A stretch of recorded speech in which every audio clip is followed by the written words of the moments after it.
I spend quite a bit of time thinking about gray zones as opposed to black and white thinking, and thinking also about balancing, because to me, the majority of life is about finding balance, not right and wrong, and blame, no blame, etc.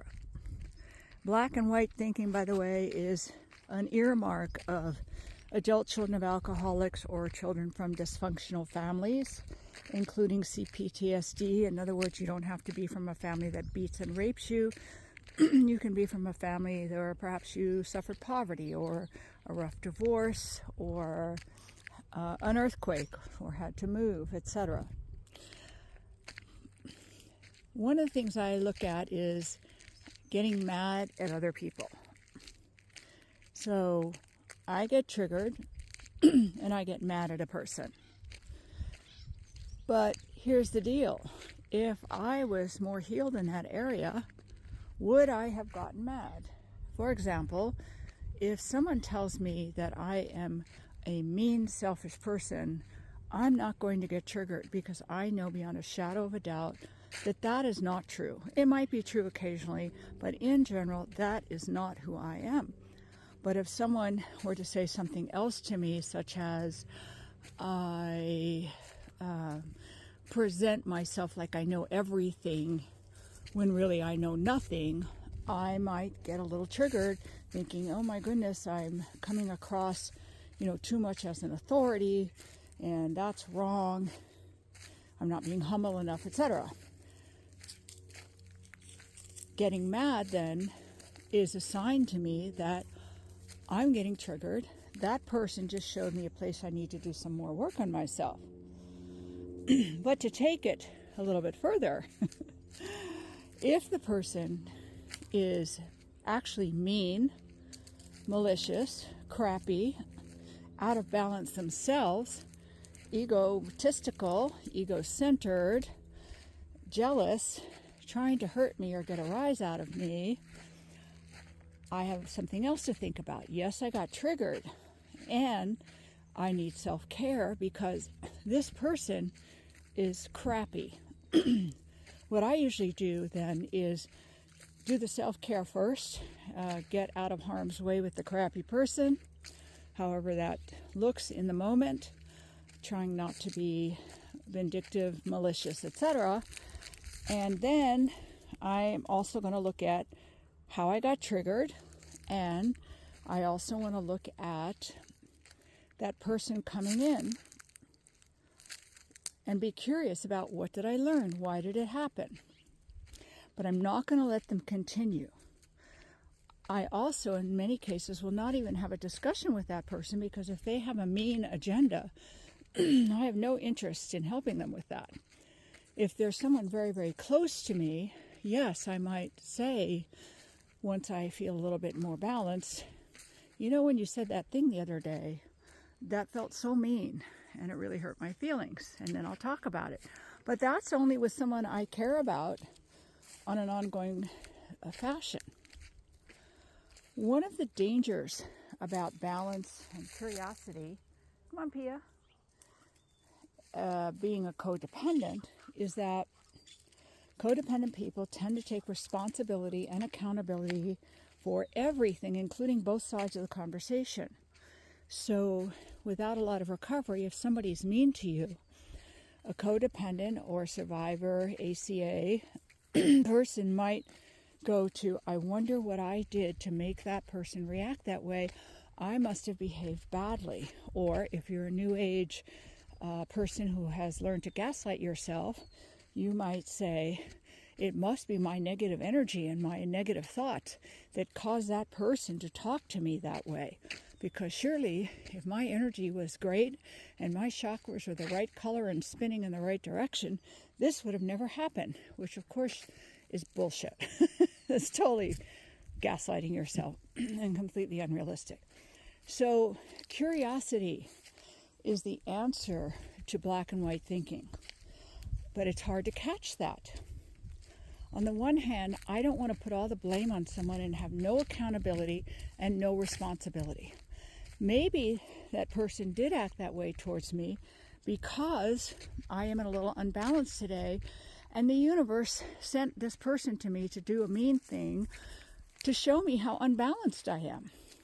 That doesn't mean that I'm bad or wrong. Instead, I might say, oh, thank you to the universe for showing me that my energy was kind of off today, and it's leaving me unprotected and vulnerable to the wrong people. But I need to be curious to find that out, and that's a discovery, not a self-accusation and not self-punishment.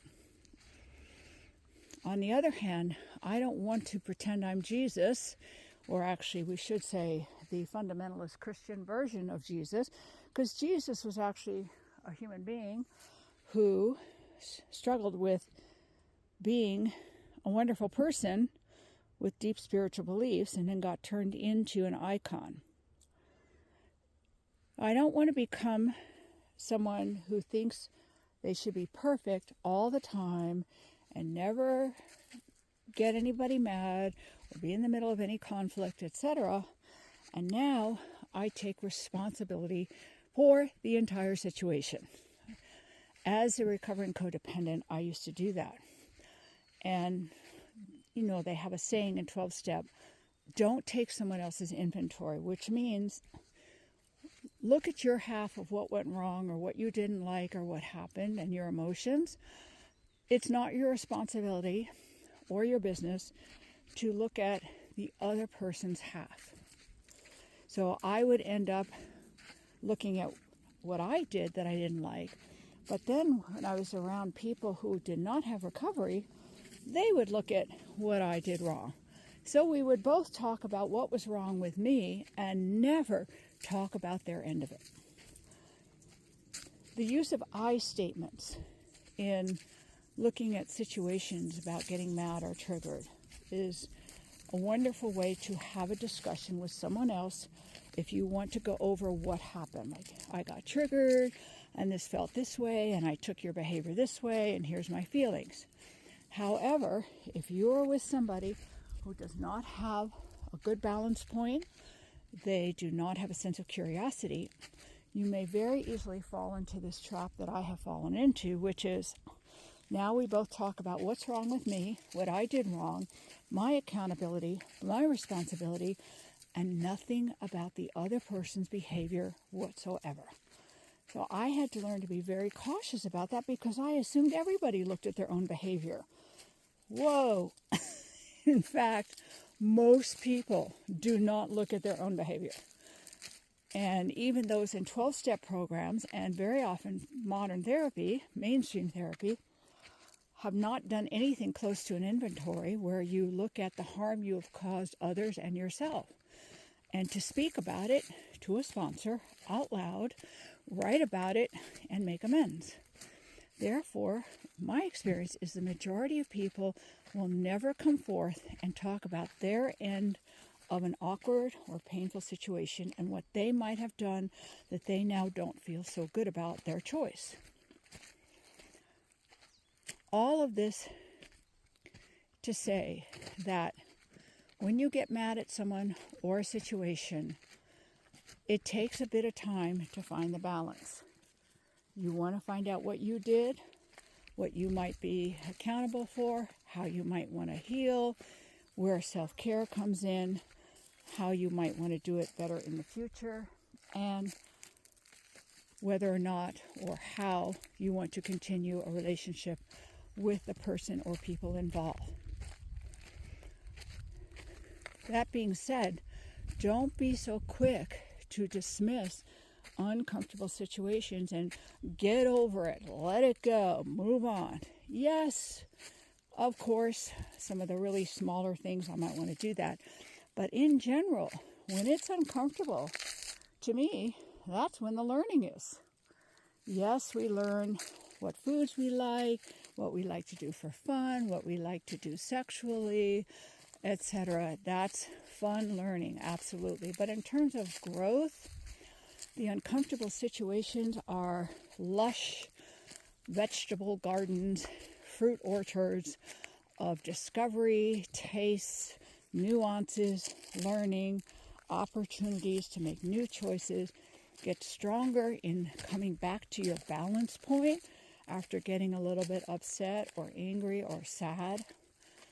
And most of all, to develop curiosity, which leads to a kind of beautiful detachment. Detachment doesn't mean you don't care. Detachment means you want to learn, and you're not looking for an outcome, or you're not looking for an answer. You're looking to learn and grow and evolve.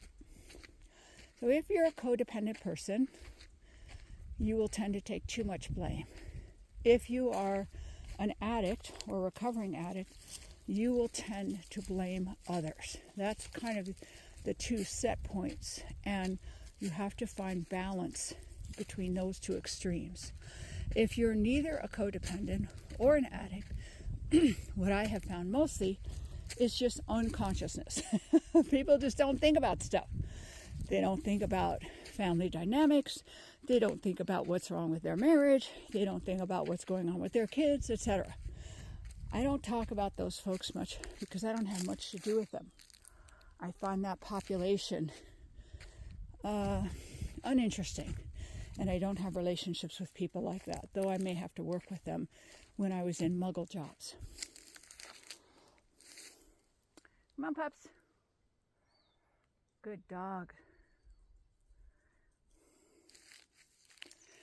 I hope this helps, that you will treat yourself more kindly and understand that balance, connection with the self, which immediately also gives you connection with a higher power, with source, whatever you call it.